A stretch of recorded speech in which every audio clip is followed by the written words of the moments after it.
Guys, I'm here with Mr. John Peterson Sanchez, of course, the boyfriend of our Miss International Philippines, Mirna Isgara. Hi, kumusta? Ayos lang, doing good. Kaya po. We're doing great also. So, how was the experience of having, attended for the send-off press con of Mirna Isgara?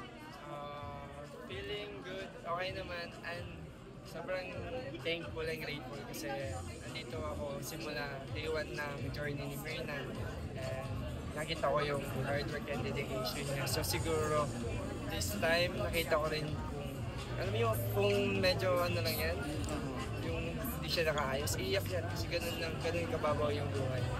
And yun, I'm so happy na send off na niya, medyo bawas na siya iisipin niya.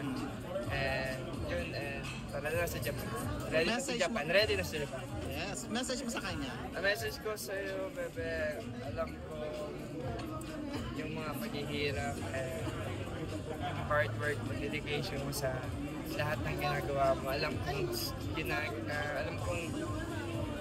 pag gusto mo is ikakamit mo. And this time, pupunta ka sa Japan to reach your dreams. And nandito lang kami at sumusuporta. And I know naman na mauwi ko yung 7th crown ng Philippines. And yun, departure niya on my birthday, sabi ko sa kanya, happy ako, ngayon lang ako happy na alis ka kasi alam kong uuwi ka na may corona.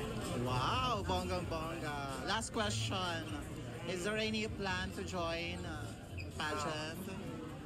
Depende. Papatak muna. Siguro, emotionally, mentally, physically dapat ready. And ang hirap kasi lalo na working na rin ako, may regular job na rin ako.